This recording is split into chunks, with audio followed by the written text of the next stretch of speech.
नमस्कार प्रेक्षकांनो, मालिकेच्या आजच्या भागामध्ये आपल्याला पाहायला मिळणार आहे की कला आणि अद्वैत कसे एकत्र येत आहे, त्यांचं नातं कसं घडत आहे, त्यांच्या नात्यांमधला एक एक पैलू आपल्याला बाहेर पाहायला मिळणार आहे. हे कशा पद्धतीनं होणार आहे त्यासाठी हा व्हिडिओ शेवटपर्यंत पहा. तर कला आणि अद्वैतला प्रश्न विचारलेला आहे की तुला कशा प्रकारची मुलगी आवडेल. आता अद्वैत त्या प्रश्नाचं उत्तर देत असतो तेव्हा अद्वैत म्हणत असतो की अशी धसमुसळेपणा करणारी, कुठल्याही कामाचं प्लॅनिंग न करणारी, त्याचबरोबर कोणत्याही गोष्टी म्हणजे अगदी वस्तू व्यवस्थित ठेवणार नाही, कसंही इतरत्र फेकणारी अशी मुलगी मला नको आहे, असं तो बोलत असतो. तेव्हा कलाला मात्र सुरुवातीला वाटत असतं की अद्वैतला तशीच मुलगी हवी आहे, म्हणून अद्वैत सांगत आहे. पण अद्वैत जेव्हा बोलतो की मला अशी मुलगी नको आहे, तेव्हा मात्र कलाला धक्का बसतो. पण इकडे मात्र नैना आहे ती दरवाजाच्या मागे, दरवाजाला दार लावून कान लावून उभी असते दाराला. तिला ऐकायचं असतं यांच्या दोघांमध्ये काय बोलणं चाललेलं आहे, नक्की हे दोघं जण काय बोलत आहात, म्हणून ती त्यांच्या दारात येऊन तशीच उभी असते. त्यानंतर आपल्याला पाहायला मिळतं की अद्वैत कलाला म्हणत असतो, तुला काय वाटलं मला तशी मुलगी हवी आहे का, पण मला अजिबात तशी मुलगी नको आहे, असं स्पष्टपणे अद्वैत इकडे सांगत असतो. त्यानंतर आपल्याला पाहायला मिळतं की जेव्हा या सर्व गोष्टी घडत असतात तेव्हा मात्र कला आणि अद्वैत बोलत असतात. कला म्हणत असते, मग सरळ सांगायचं ना हे सगळं, म्हणजे एवढं सगळं तू अशा पद्धतीनं का सांगत होतास, कारण काहीही झालं तरीही या सर्व गोष्टी तू एकदा सांगू शकला असता मला, पण तुला ना असं वाकड्यात जाऊन सांगायची सवयच आहे, बोलायची सवयच आहे, असं कला अद्वैतला सांगत असते. तेव्हा अद्वैत म्हणत असतो, मी काय केलंय, मी तर तुला सगळं स्पष्ट सांगितलेलं आहे. तेव्हा कला म्हणत असते, बरं मला सांग ना, तुला कला आवडते का. तेव्हा मात्र अद्वैत म्हणत असतो, कला कला नाही आवडत. कला म्हणते की कला म्हणजे मी नाही रे, आर्ट असं बोलते मी तुला. तेव्हा अद्वैत म्हणतो की हो आवडते. तेव्हा कला म्हणत असते की बरोबर आहे, आवडायलाच पाहिजे, कारण तू डिझायनिंग डिपार्टमेंटचा हेड आहे ना, आणि जर तुला कला आवडली नाही तर कसं होईल सांग बरं, असं कलाचं म्हणणं असतं. आणि कला अद्वैतची फिरकी घेत असते, त्याच्याशी कशाही पद्धतीनं बोलत असते, पण ती मनातल्या मनात म्हणत असते, मी तर तुला माझ्याबद्दलच बोलले आहे रे, मी तुला माझ्याबद्दलच विचारत आहे, मी आवडते का हेच माझा विचारण्याचा उद्देश आहे, हे सगळं कला मनातल्या मनात बोलत असते. आणि त्याचबरोबर इकडे आपल्याला पाहायला मिळतं की अद्वैत म्हणत असतो की कसं आहे माहिती आहे का, तुला माहिती आहे ना मी कसं आहे ते, मिस्टर परफेक्शनिस्ट, त्यामुळं मला जे आवडेल ते परफेक्टच असलं पाहिजे, असं अद्वैत कलाला सांगत असतो. त्यासोबतच इकडे आपल्याला पाहायला मिळतं जेव्हा या सर्व गोष्टी घडत असतात तेव्हा मात्र कला अद्वैतला म्हणत असते की काहीही झालं तरीही आत्ता ह्या पद्धतीनं ज्या गोष्टी झालेल्या आहेत त्या भारीच आहेत. आणि अद्वैत तिथून निघालेला असतो. अद्वैत म्हणत असतो, तुला वाटतं तरी कसं शकतं ना की मी तुझ्याबद्दल बोलत आहे. त्यांचं हे बोलणं चालू असतं. नैनाला काही दम निघत नसतो आणि नैनाला ऐकायला येत नाही, म्हणून नैना आता स्वतःच त्यांचा दरवाजा उघडायचा प्रयत्न करते. पण त्या गडबडीमध्ये नैनाकडून एक गोंधळ होतो. तिच्या हातातला जो मोबाईल आहे तो मोबाईल खाली पडतो. खाली मोबाईल पडला की अद्वैत आणि कलाच्या लक्षात येतं की आपल्या दाराच्या बाहेर कोणीतरी उभा आहे, आपलं बोलणं ऐकत आहे. ही गोष्ट अद्वैत आणि कलाच्या लक्षात येते आणि दोघंही दरवाजाकडे जातात. कला दरवाजा उघडून पाहते तर तिथे तिला कोणीच दिसत नाही.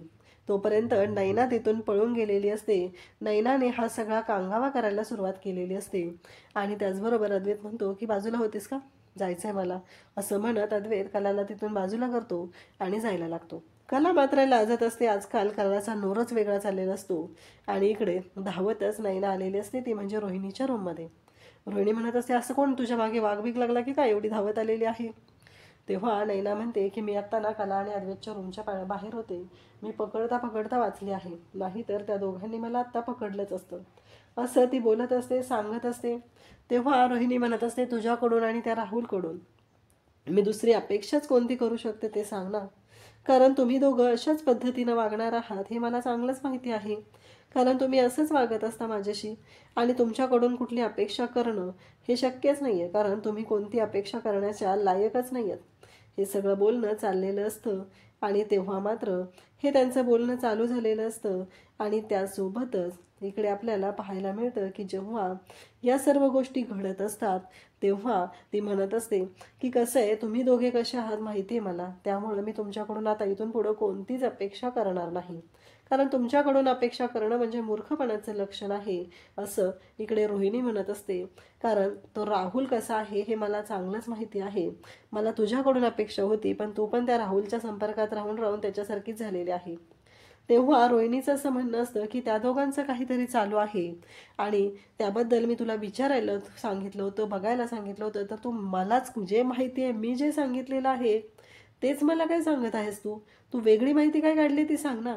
तेव्हा मात्र इकडे नैना म्हणत असते, आणखी एक गोष्ट, आज कला आहे ना, ती देवीच्या समोर तिथं बसलेली होते आणि तिथं बसून तिथं म्हणत होती की मला संकेत मिळाला आहे, कसला तरी संकेत मिळाला आहे. नैनाला रोहिणी म्हणत असते, अगं तो संकेत कोणता आहे ना, तोच तर शोधायचा होता ना तुला. आणि मग तू काय करून आलेली आहे, तू काय शोधलेलं आहे, नक्की तू कोणत्या गोष्टी केल्यात ते सांग ना. कारण तुझ्याकडून तर कोणतंच काम झालेलं नाही आणि आत्ता तू कोणती अपेक्षा करतेय, असं रोहिणी बोलत असते. तू आणि राहुल एकाच माळ्यातले मणी आहात, त्यामुळं तुमच्याकडून कोणती अपेक्षा करणं म्हणजे व्यर्थच ठरणार आहे. काहीही झालं तरीही तुमच्याकडून मी कोणतीही अपेक्षा करू शकत नाही, हे त्यांचं बोलणं चाललेलं असतं. आणि त्यासोबतच इकडे आपल्याला पाहायला मिळतं की जेव्हा या सर्व गोष्टी घडत असतात तेव्हा मात्र आता रोहिणीला टेन्शन येऊ लागलेलं असतं की नक्की करायचं काय. काहीही झालं तरीही आत्ता या दोघांचं नक्की काय चाललंय याबद्दल मला कळलंच पाहिजे, असं रोहिणीच्या डोक्यात सुरू झालेलं असतं. कला मात्र इकडे छान तयार होत असते, कारण संगीत सेरेमनी असते आणि त्यासाठी तिला तयार व्हायचं असतं. कला तयार होत असते त्याच वेळी तिला आठवतं अद्वैत आणि ते दोघंजण जेव्हा गेलेले होते तेव्हा मात्र अद्वैत तिला तो कॉलेजला असताना ज्या टपरीवरती कॉफी प्यायचा तिथे घेऊन गेलेली असते. तेव्हा ते काका म्हणत असतात की आता जोडीने पाया पडायचं, एवढं लक्षात ठेवा, आता जे काय आहे ते दोघांचं असणार आहे, एकटंच असं यातलं काहीही नसणार आहे, असं अद्वैतला ते सांगत असतात. आणि कलाचं छोटं मंगळसूत्र घालायचं राहिलेलं असतं. कला ते मंगळसूत्र घालत असते त्याच वेळी तिला आठवतं आईनंही तिला सांगितलेलं असतं, खरंच दोघंही खूप छान दिसताय, तुम्हाला कोणाची नजर नको लागायला, हे सगळं कलाला आठवत असतं. आणि कला विचार करते की म्हणजे आता हे मंगळसूत्र घालायला मी चांदेकरला बोलवू का. तेवढ्यात अद्वैत रूममध्ये आलेला असतो, त्याला इम्पॉर्टंट मेल पाठवायचं असतो आणि तेच काम तो करत असतो. तेव्हा कला त्याच्याकडे पाहत असते आणि कला अद्वैतला म्हणत असते, चांदेकर. तेव्हा अद्वैत फोनवरती असतो, तो म्हणतो 1 मिनिट. तेव्हा तो फोनवरतीच तिथे सांगू लागतो की 1 मिनिट हा, आणि मी तुम्हाला नाही बोललो, असं तो बोलत असतो. पण आज पहिल्यांदा असं झालेलं असतं की कलाने अद्वैतच्या मध्ये कामाच्या मध्ये बोललेली असून पण अद्वैत शांत झालेला असतो, तो तिला काहीही बोललेला नसतो. उलट तिच्याकडे जातो, तिला विचारतो काय आहे. तेव्हा कला सांगते की मला हे घालून देशील का. आणि मग अद्वैत लॅपटॉप घेऊन तिथे जातो, लॅपटॉप बेडवरती ठेवलेला असतो, तो काहीतरी फाईल सेंड करत असतो, फोनवरती बोलत असतो. आणि त्याच वेळी तो कलाच्या गळ्यामध्ये ते मंगळसूत्र घालायचं असतं, त्यासाठी कलाची मदतही करत असतो. अद्वैत मनापासून ह्या सर्व गोष्टी करत असतो, त्याने जराही तिथे कुठलीही शंका मनात बाळगलेली नसते, तो किंवा त्याला कलाच्या बद्दल त्याच्या मनात कुठेही राग दिसत नसतो. अद्वैत मात्र मनापासून कलाच्या गळ्यामध्ये ते मंगळसूत्र घालत असतो, त्यासाठी तिच्या मानेवरचे आलेले जे केस आहेत ते केस सुरुवातीला पुढे ठेवतो. तेव्हा अद्वैतचा होणारा जो स्पर्श आहे त्या स्पर्शाने कला मात्र शहारली जाते, मोहरली जाते आणि कला अगदी वेगळ्याच भावविश्वात गेलेली असते. अद्वैत बिचारा, त्याच्या मनाध्यानात काहीच नसतं, तो मात्र काम करत असतो आणि कला मात्र वेगळ्याच दुनियेत पोहोचलेली असते. कलाच्या लक्षातही नसतं की अद्वैतच्या मनात तसं काही नसणार आहे. पण कलाचं कसं आहे, कला स्वतः प्रेमात पडली ना, त्यामुळं कलाच्या डोक्यात तेच विचार सुरू झालेले असतात. कला मात्र जराही विचार करत नाही की अद्वैत नक्की कशा पद्धतीनं रिॲक्ट करतोय किंवा काय. अद्वैत तिच्याकडे पाहतो, अद्वैतच्याही लक्षात येतं की हिचं काहीतरी वेगळं चाललेलं आहे, आजकाल ही वेगळी वागत आहे. ही गोष्ट मात्र अद्वैतच्याही चांगलीच लक्षात आलेली असते, परंतु अद्वैत सध्या तरी तिला काहीच बोलून दाखवत नाही. कला मात्र जाम खुश असते. कोणी काहीही बोललं तरी कलाने एक ठरवलेलं आहे, माझं स्वतःचा असं विश्वास आहे आणि त्या विश्वामध्ये मी चांदेकरच्या प्रेमात पडलेली आहे. आणि त्या पद्धतीनं कला बोलत असते. आता सगळेजण संगीत सेरेमनीसाठी खाली जमलेले असतात. रोहिणीचं तोंड मात्र पाहण्यासारखं झालेलं असतं. कला अद्वैतही तयार होऊन आलेला असतो. तेवढ्यात दिनकर तिथे येतो. संगीता आलेली असते. संगीता आल्या काजलला भेटते आणि काजलला म्हणते, तू बरी आहेस ना. तेव्हा काजल म्हणते की हो. संगीता काजलच्या गालावरून हात फिरवते. कला कुठं आहे असं विचारते आणि काजलला सांगू लागते, काळजी करू नको, आता सगळं व्यवस्थित होणार आहे. कारण काजलची जी पत्रिका आहे त्या बाबतीत सगळं सांगितलेलं असतं आणि काजलच्या पत्रिकेमध्ये खूप छान घडणार आहे असं कळलेलं असतं. त्यामुळं संगीता मात्र इकडं जाम खुश झालेली असते.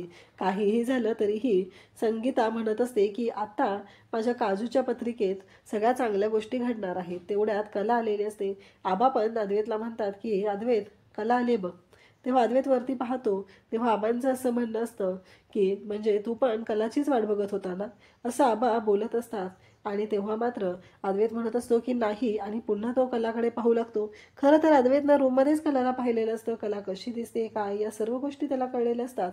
पण पुन्हा तो कलाकडे पाहतो आणि कलाचं सौंदर्य पाहून तोही भावून जातो, तिथे भारावून जातो. इकडे कला आलेली असते. कला पाहत असते. सगळेजण तिथं असतात. पण कलाकडे पाहून सरोजने मात्र नागडोळे मुरडलेले असतात.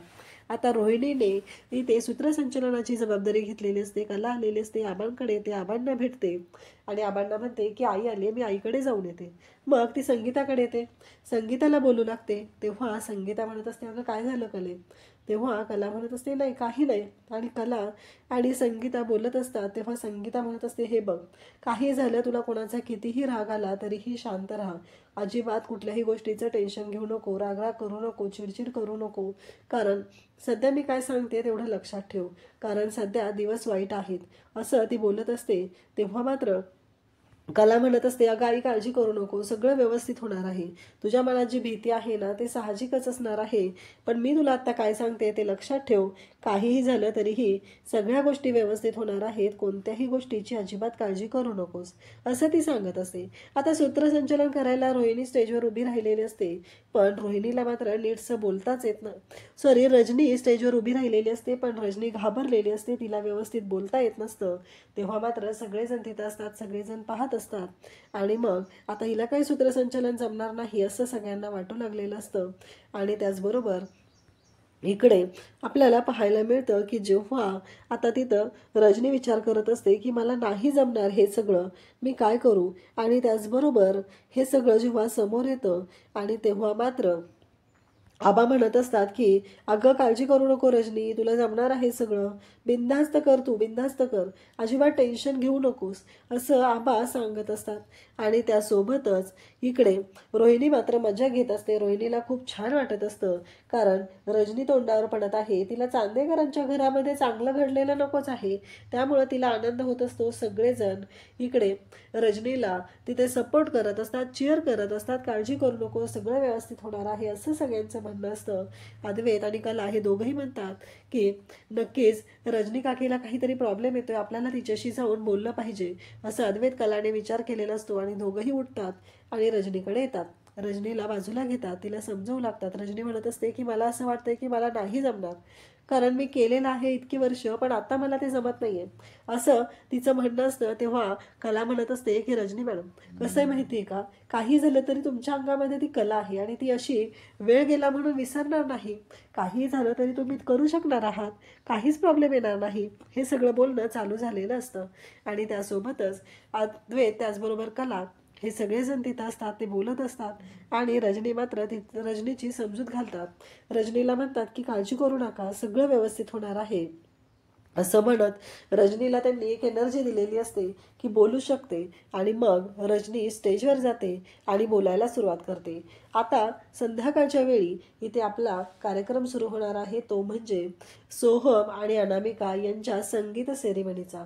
तर या संगीत सेरेमनीमध्ये सगळ्यांचा आवडता अद्वैत म्हणजे चांदेकरांचा ज्येष्ठ चिरंजीव अद्वैत आणि त्याची अर्धांगिनी म्हणजेच कला अद्वैत चांदेकर हे तिथे येणार आहेत. आणि कला अद्वैत चांदेकर आणि अद्वैत हे दोघं जण इथं डान्स परफॉर्मन्स करणार आहेत.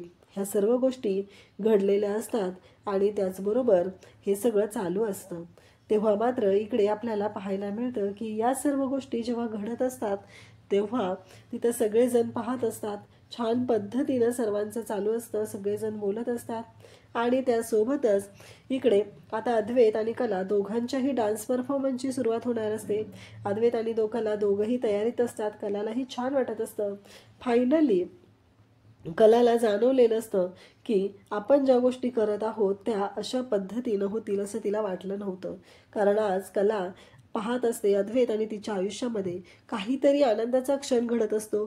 सगळेजण खुश असतात आणि सगळेजण अद्वैत आणि कलाला सांगू लागतात की जाऊन पुढे स्टेजवरती तयार व्हा आणि डान्ससाठी तुम्ही तयारीत राहा.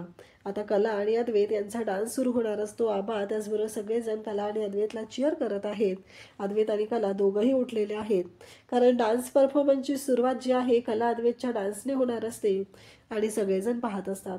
दोघंही रोमॅन्टिक झालेले असतात आणि सर्वांच्या समोर रोमांस चालू असतो. इकडे रोहिणी आणि सरोज यांना मात्र खूप राग आलेला असतो. सरोजला तर पटतच नसतं की हे सगळं काय आहे, हे अशा पद्धतीनं का घडतंय. काहीही झालं तरीही ही गोष्ट त्यांना सहनच होत नाही, की हे त्यांना कळतच नाहीये की का. आणि मग त्याचबरोबर कला आणि अद्वैत दोघंही एकमेकांसोबत डान्स करत आहेत आणि अद्वैतला मात्र आता कलाच्या सोबत खूपच छान वाटत असतं. कलाही खुश असते. कला तर अद्वैतच्या प्रेमात अगदी वेडी झालेली असते. तिचे सगळे हावभाव, सगळ्या गोष्टी अगदी वेड्यासारख्याच चालू असतात, कारण तिला प्रत्येक वेळेस असं वाटत असतं की अद्वैत ही तिच्या तेवढ्याच प्रेमात आहे. आणि मग कला आणि अद्वैत दोघंही आता डान्स करू लागलेले असतात. सगळेजण घरातले पाहत असतात. खूप सुंदर असा डान्स परफॉर्मन्स असतो. कोरिओग्राफरने खूप छान पद्धतीने सगळ्या गोष्टी त्यांच्याकडून करून घेतलेल्या असतात. त्यासोबतच इकडे आपल्याला पाहायला मिळतं की रोहिणी मात्र रागानेच पाहत असते. सरोजला खुणवत असते आणि म्हणत असते, बघितलं का. रजनी, आबा त्याचबरोबर सगळ्यांना खूप आनंद झालेला असतो. सगळेजण खुश झालेले असतात. फायनली कला आणि अद्वैत यांचा हा डान्स परफॉर्मन्स असतो आणि तो खूप छान पद्धतीनं चालू झालेला असतो. त्यासोबतच इकडे सरोज रागानेच पाहत असते, कारण कला ही अद्वैतच्या मिठीत आलेली असते. आता गेली वर्ष झालं कला आणि अद्वैत यांचा संसार सुरू आहे, तरीही सरोजला वारंवार असं वाटत आहे की या दोघांना आपण वेगळं केलं पाहिजे आणि त्यासाठी तिचे प्रयत्न चालूच असतात. इकडे कला आणि अद्वैत आता रूममध्ये आलेले आहेत आणि कलाला जाणवत आहे ते म्हणजे अद्वैत तिच्या समोर आहे आणि अद्वैतने रिंग आणलेले आहे. ती रिंग काढून तो कलाच्या पुढे गुडघ्यावरती बसून कलाला प्रपोज करत आहे आणि कलाच्या बोटामध्ये ती अंगठी घालत आहे. कला ही जाम खुश झालेली असते. कलालाही खूप छान वाटत असतं आणि अद्वैतने कलाच्या बोटात अंगठी घालत तिच्यावरील प्रेमाची कबुली दिलेली असते आणि कला ही तेवढीच खुश झालेली असते. कला आणि अद्वैतच्या आयुष्यातला हा सुखाचा क्षण असतो आणि दोघंही खूपच आनंदात असतात. आणि मग अद्वैत कलाचा हात हातात घेऊन त्याच्यावरती किस करतो, तेव्हा मात्र कलाला खूपच छान वाटत असतं. कला मात्र जाम खुश झालेली असते. तिला खूप भारी वाटत असतं आणि त्यासोबतच अद्वैत आणि कला दोघंही रोमॅन्टिक झालेले असतात आणि दोघंही डान्स करत असतात. फायनली त्यांच्या आयुष्याची नवीन सुरुवात सुरू झालेली असते आणि मग पुन्हाच कला भानावर येते, स्टेजवरती असते आणि मग अद्वैत तिथून येतो. त्याने हातामध्ये रेड कलरचा हार्ट शेप बलून आणलेला असतो आणि कला आणि अद्वैत दोघंही आता पुन्हा डान्स करू लागतात. पण कला पुन्हा ती स्वप्नात जाते आणि तिला पोट आलेलं असतं. ती प्रेग्नंट असते. ती अद्वैतच्या बाळाची आई होणार असते. ती खूप खुश असते. तेव्हा अद्वैत ही तसंच सेम पोट करून आलेला असतो आणि कला त्याला म्हणत असते, काय आहे हे चांदेकर. तेव्हा अद्वैत म्हणत असतो की असं. आणि कला आणि अद्वैत दोघंही त्या गोष्टीचा आनंद घेत असतात. कला मात्र जाम खुश होते, कारण अद्वैतने तिच्यासाठी कैऱ्या आणलेल्या असतात आणि त्या कैऱ्या कलाला तो देत असतो. त्यांच्या रूममध्ये बाळाचा छान असा फोटो लावलेला असतो आणि कला बाळाकडे पाहत असते. अद्वैत हा कलाच्या जवळ आलेला असतो. सरोज मात्र भयानक चिडलेली असते. सरोजला खूप राग आलेला असतो. सरोजला ही गोष्ट सहनच होत नसते. अद्वैत आणि कलाचा डान्स बघून खरं तर सरोजला राग आलेला असतो. सरोजला असं वाटत असतं की मी सांगायला पाहिजे होतं की अद्वैत त्या मुलीबरोबर डान्स करू नको. मग का सांगितलं नाही, हा पश्चाताप तिला होत असतो. त्यासोबतच इकडे पाहायला मिळतं की कला आणि अद्वैत एकमेकांच्या जवळ आलेले आहेत. पण आता सरोजला प्रश्न पडलेला आहे की रोहिणीच्या तोंडावर का 12 वाजलेले आहेत. डान्स तर यांचा सुरू आहे, मग इकडे ह्या 12 हिच्या तोंडावर का वाजलेल्या आहेत. हे सगळं आता इकडे सरोजला प्रश्न पडलेला असतो. आणि त्याचबरोबर इकडे आपल्याला पाहायला मिळतं की अद्वैत आणि कला रोमॅन्टिक झालेले आहेत. दोघंही एकमेकांसोबत डान्स करत आहेत आणि त्यांचा हा डान्स परफॉर्मन्स चालू असतो. सगळेजण टाळ्या वाजवत असतात. फायनली अद्वैत आणि कलाचा डान्स खूपच छान पद्धतीने झालेला असतो. सगळे घरातले खुश झालेले असतात आणि त्याचबरोबर अद्वैत आणि कला दोघंही तेवढेच खुश झालेले असतात आणि त्यानंतर अद्वैत कलाच्या मिठीत आलेला असतो. कलाला आठवत असतं कला आणि अद्वैतला छोटंसं असं गोंडस बाळ झालेलं असतं आणि अद्वैत कलाला मिठी मारत असतो आणि त्याचबरोबर इकडे त्यांचं बाळ तिथं असतं आणि मग दोघंही बाळाला उचलून घेतात आणि त्याच्याबरोबर खेळत असतात. अद्वैत आणि कला एक स्वप्न जगत असतात. कलाला असं वाटत असतं सगळेजण वन्स मोर म्हणून ओरडत असतात आणि अद्वैत आणि कला एकमेकांच्या मिठीत आलेले असतात. देहभार हरवून गेलेले असतात. त्यानंतर उद्याच्या भागात आपल्याला पाहायला मिळणार आहे की कला म्हणत असते की चांदेकर आणि कलाची कंबर दुखत असते. मग अद्वैत स्वतः येऊन कलाच्या कंबरेला तिथे मलम लावून देतो आणि कलाला मात्र तो स्पर्श हवा हवासा वाटत असतो. त्यानंतर अद्वैत म्हणत असतो की मला माहिती आहे तुला जमणारच नाही, आता हळदीचा कार्यक्रम आहे, तुझ्याकडून ते होऊ शकत नाही, असं अद्वैत कलाला बोलत असतो. आणि तेव्हा मात्र कला म्हणत असते की मी करणार आहे, मला होणार आहे ते. अद्वैत म्हणतो की कसं आहे, स्वतःहून आधी जबाबदारी घ्यायचीच नसते जर तुला ते होणार नसेल तर. कसं आहे, मी मिस्टर परफेक्शनिस्ट आहे आणि मला ते जमतं हे मला माहिती आहे. तेव्हा कला म्हणत असते मीही ते करून दाखवणार आहे. त्यानंतर आबांना कला सांगत असते माझीच कंबर दुखत आहे. आबा म्हणत असतात की हळदीच्या कार्यक्रमाची जबाबदारी अद्वैत तुझ्याकडे घे.